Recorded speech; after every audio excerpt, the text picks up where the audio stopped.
ছোট পুত্রের নাম নারায়ণ নাম রাখল। অন্তিম কালে এই নারায়ণ নাম ডেকেছিল বলে তার বৈকুণ্ঠ পদ লাভ হলো কি করে। তাই আজকে পাঠ হবে অজামিল উপাখ্যান।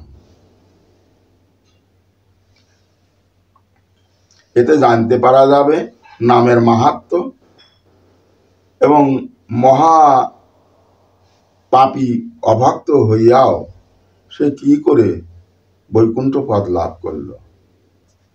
বন্দেহং শ্রী গুরু শ্রী যুতপাদ কমলাং শ্রী গুরুন বৈষ্ণবাংশ্চা শ্রী রূপাং রাগ্রজাতাং সাহগণ রঘুনাথং নিতাং তাং সাজিমাম সাদ্বৈতাং সাবধূতাং পরিজন সহিত কৃষ্ণ চৈতং পতিতানাং পাবনেভ্যো বৈষ্ণবেভ্যো নমো নমঃ।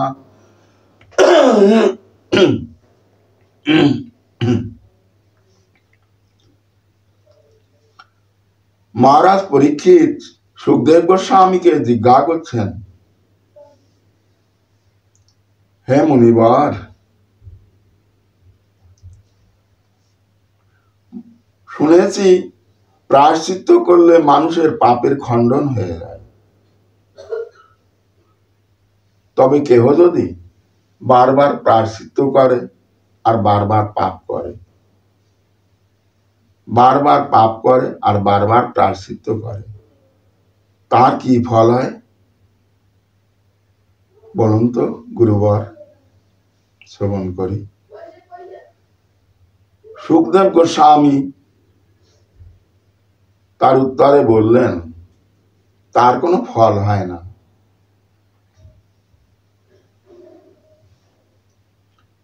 ফল হয় কার? দৈবাধীন। দৈবাধীন জ্ঞানী ব্যক্তি করিলে পাতক, মানে পাপ। দৈবাধীন জ্ঞানী ব্যক্তি করিলে পাতক, প্রায়শ্চিত্ত করিলে হয় তার পাপের নাশক। হিতকার অন্নজয়ী আর হিতকার অন্নজয়ী করায় গ্রহণ, রোগ শোক তারে নাহি করে আক্রমণ। যে হিতকর অন্ন গ্রহণ করে, রোগ শোক তাকে আক্রমণ করে না।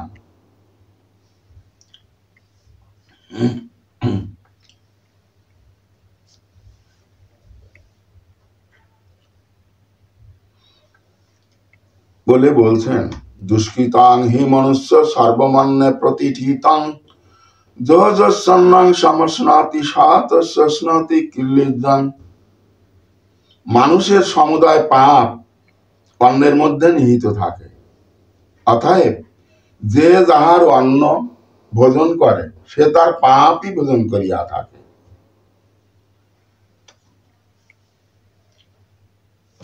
তাই সবার প্রধান নাম কারী ব্যক্তি শুদ্ধকারী।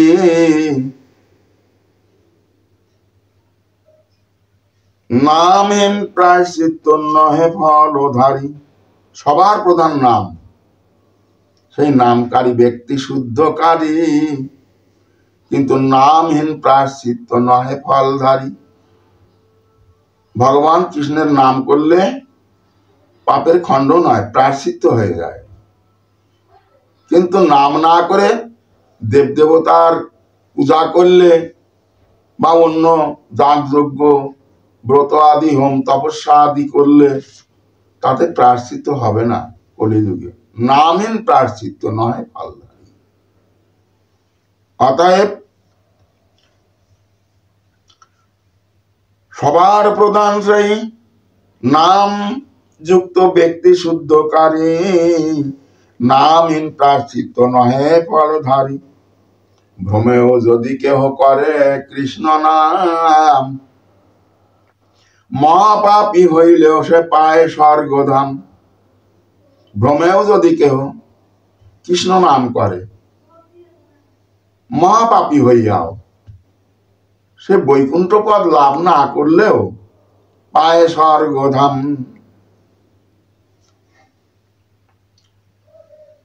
নামের মাহাত্ম্য রাজা কর দ্রব, অজামিল নামে ছিল এক যে ব্রাহ্মণ। কান্নকুব্জ দেশে ছিল জনৈক ব্রাহ্মণ, অজামিল নাম তার অতীব দুর্জন। কান্নকুব্জ দেশে তার বসবাস, অতীব দুর্জন। এমন কোনো পাপ ছিল না তার করতে বাকি ছিল, সব পাপ তার করা হয়ে গেছে। তাই এক বেশ্যাকে নিয়ে সে বনের ভিতরে চলে গেল, যে সেখানে বাচ্চা পাড়াইলো বেশ্যার গর্ভে। ছোট পুত্রের নাম নারায়ণ নাম রাখল। অন্তিম কালে এই নারায়ণ নাম ডেকেছিল বলে তার বৈকুণ্ঠ পদ লাভ হলো কি করে। তাই ম্রিয়মান হরেন নাম জ্ঞান পুত্র প্রচারিতম, অজামিল প্রগন্ধম কিমুত শ্রদ্ধা গৃহান। অজামিল নামে এক মহা পাপী ব্রাহ্মণ, সে তার পুত্রের নামে নারায়ণের নাম উচ্চারণ করেছিল বলে তার বৈকুণ্ঠ পদ লাভ হয়ে গেল। অতএব ভক্তি সহকারে নারায়ণের নাম করিলে যে বৈকুণ্ঠ পদ লাভ হইবে, ইহাতে আর বক্তব্য কি আছে। যমদূত আমাদেরও বাণী, কোন ধর্মে লয়ে যাও অজামিল প্রাণী। অজামিলের মৃত্যুকাল এসে গেছে, যমদূতও এসে গেছে, মৃত্যুকালে নিয়ে যাবে মহাপাপীকে। এমন সময় বিষ্ণুদূতও এসে গিয়েছেন, দুই দল, যমদূত আর বিষ্ণুদূত। কোন আইনে নিয়ে যাও এই অজামিল প্রাণী, এই অজামিল ব্রাহ্মণের প্রাণ নিয়ে যাচ্ছ, কোন ধর্মে? মহান মহাবিষ্ণু ভক্ত এই সুবোধ ব্রাহ্মণ, অন্তিমে ডাকিল সে প্রভু নারায়ণ। অন্তিম কালে সে, মৃত্যুকালে সে নারায়ণের নাম উচ্চারণ, নারায়ণ নারায়ণ উচ্চারণ করেছেন, তাই বিষ্ণুদূত এসে গিয়েছেন। সাবধান সাবধান, এলে না করো পরশ, বৈকুণ্ঠে লইব এরে হইয়া হরস। আমরা হর্ষিত হয়ে, আনন্দিত হয়ে আমরা বৈকুণ্ঠে নিয়ে যাব। নারায়ণ বলে, আপনারা কি বলছেন? এ মহাপাপী, ও পুত্রের নাম নারায়ণ রেখেছে, সেই পুত্রকে ডেকেছে, ও নারায়ণকে ডাকেনি, ও ডেকেছে পুত্রের নাম নারায়ণ। তাই বিষ্ণুদূতগণ বলছেন, তবু তো আমার প্রভু নারায়ণের নাম। নারায়ণ নামে যদি দ্রোহ আচরণ, প্রজাগণ তবে কার লইবে শরণ।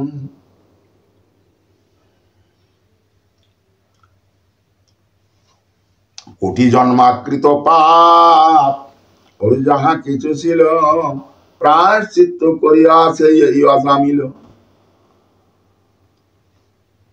কোটি জন্মের যত পাপ ওই নারায়ণের নাম উচ্চারণ করেছে, অন্তিম কালে সব তার প্রায়শ্চিত্ত হয়ে গেছে।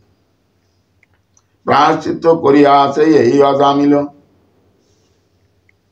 কেউ মনে করতে পারেন যে তাহলে আমরা সারা জীবন নাম করব না, ভগবানের নাম সদাচারও হব না, মালা তিলকও নেব না, অন্তিম কালে নারায়ণ বলে ডাক দেব, না হয় কৃষ্ণ বলে ডাকবো। হবে না বাবা, মুখে আসবে না। সারা জীবন করিয়াও তাই জীবের মুখে নারায়ণ নাম, কৃষ্ণ নাম, গৌরাঙ্গ নাম আসে না বাবা। কারণ ভিতরে পাপে পরিপূর্ণ। পাপের কারণে ওই আত্মীয় স্বজন, মেয়ে ছেলে, এই সমস্ত নাম আসে। এই জন্য ছেলেদের নাম নারায়ণ, কৃষ্ণ, বিষ্ণু, মহেশ্বর, জগৎবন্ধু, পরমেশ্বর, এই সমস্ত ভগবানের ভাগবত বিশিষ্ট নাম তার রাখতে হয়। তাই যদি ভুল করিয়াও, ভুল ক্রমেও যদি সেই ভাগবত সম্বন্ধীয় নাম, মানে ভগবান সম্বন্ধীয় নাম যদি উচ্চারণ করা পড়ে, তবে তার সদ্গতি হয়ে যায়। কিন্তু সারা জীবন না করে অন্তিম কালে যে ওই নামটা ভগবানের যে কোনো নাম উচ্চারণ করবে কেউ, তা হয় না বাবা, হয় না।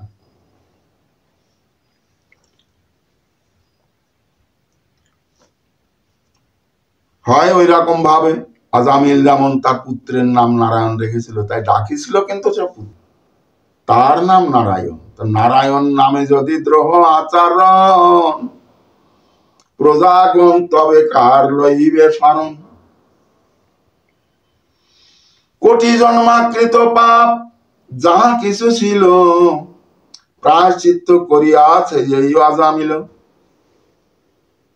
তার আজামিলির সব পাপ প্রায়শ্চিত্ত করা হয়ে গেল।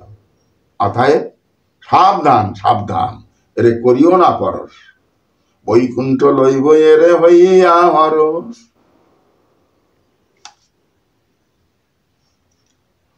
কারণ বিষ্ণুদূতগণ বলছেন, তার কারণ যে সরন্তি জগন্নাথং, যে সরন্তি জগন্নাথং, যে জগন্নাথকে স্মরণ করে, যে সরন্তি জগন্নাথং মৃত্যুকালে জনার্দনং পাপ কোটি শতই যুক্তং তে গ্রাহ্যা মমাজ্ঞায়া। যে মৃত্যুকালে জনার্দনকে, জগন্নাথকে বা ভগবানের অন্য কোনো নামকে স্মরণ করে, তার শতকোটি পাপ যুক্ত থাকলেও সে সমগ্র পাপ, সমস্ত পাপ সে মুক্ত হয়ে বৈকুণ্ঠ পদ লাভের অধিকারী হয়।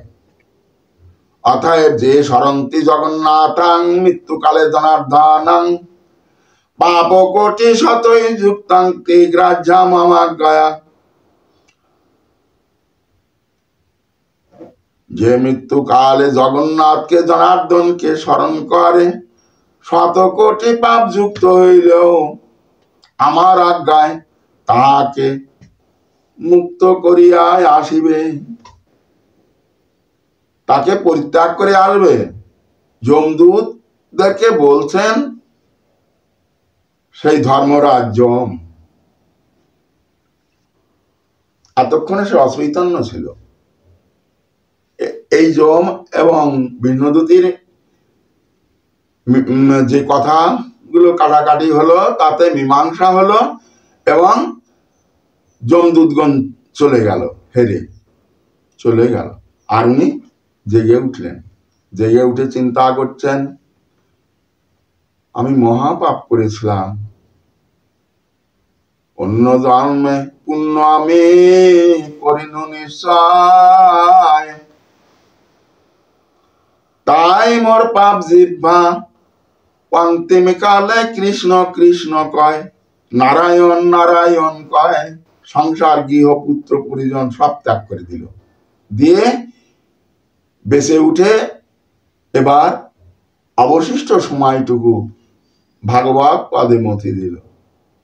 ভাগবত শ্রবণ, ভাগবত যেখানে পাঠ হয় সেখানে গিয়ে তা দর্শন শ্রবণ, নিজে ভাগবত যখন শ্রবণ করতে পারে না তখন পঠন, এইরকম করে ভাগবত সঙ্গ, ভগবানের সঙ্গ, ভগবান ভক্তের সঙ্গ, ভাগবতের সঙ্গ সে প্রতিনিয়ত করা শুরু করল। তাই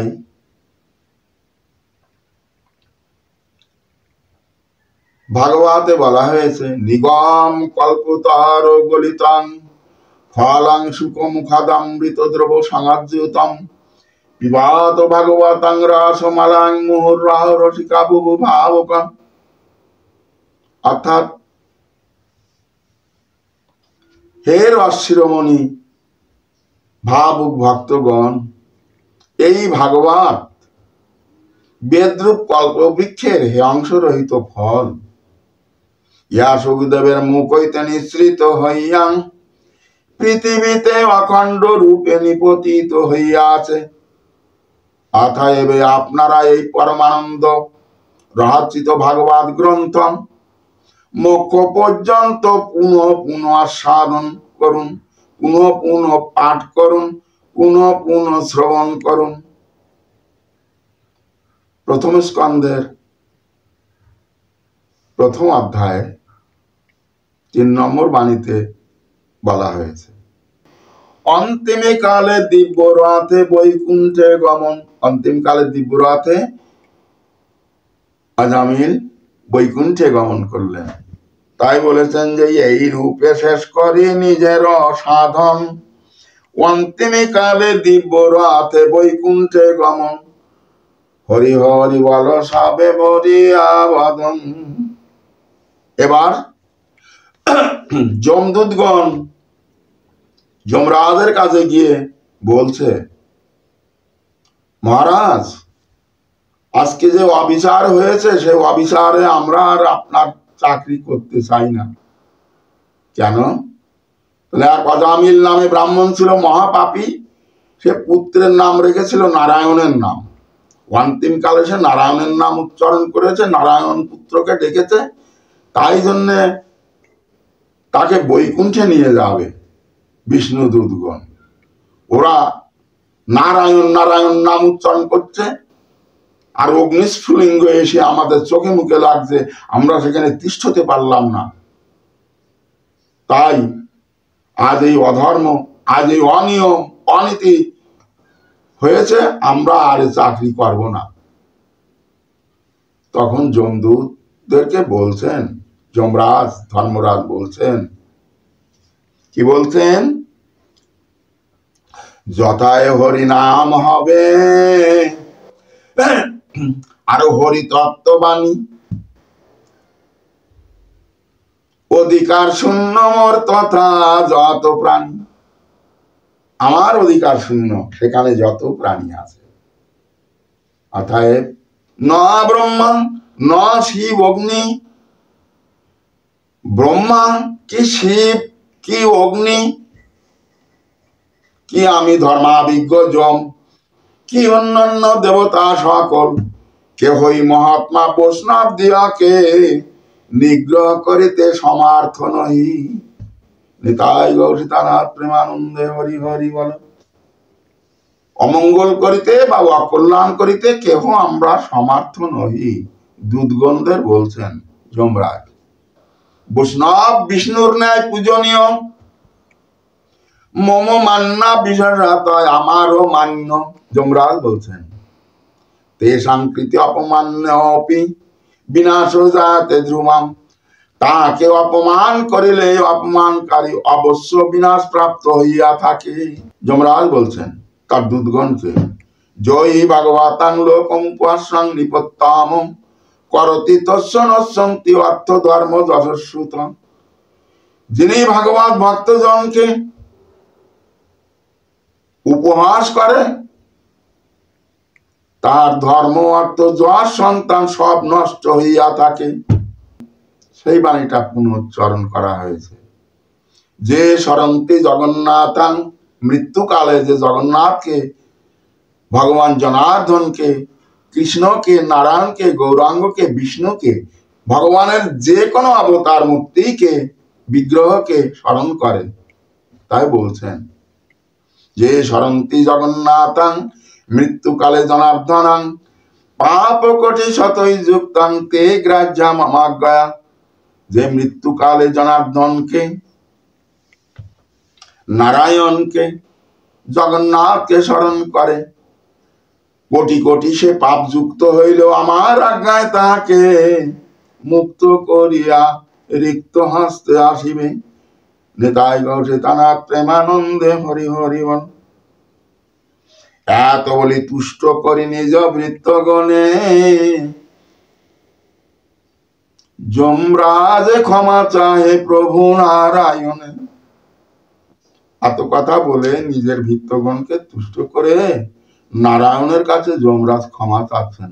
ওনার চাকরগণ অপরাধ করে এসেছে, নারায়ণের পারিষদদের অপমান করেছে, তাই এত বলি তুষ্ট করি নিজ অপরাধ করিয়াছে। দূতেরায় আমার ক্ষমা করো তুমি প্রভু কৃপায় অবতার। এতক্ষণে আজামিল কাহিনী করিনু কীর্তন, যা শুনি জীবে পায় শ্রীকৃষ্ণ চরণ। হরি হরি বল সবে ভরিয়া বদন। হরে কৃষ্ণ কৃষ্ণ কৃষ্ণ হরে হরে,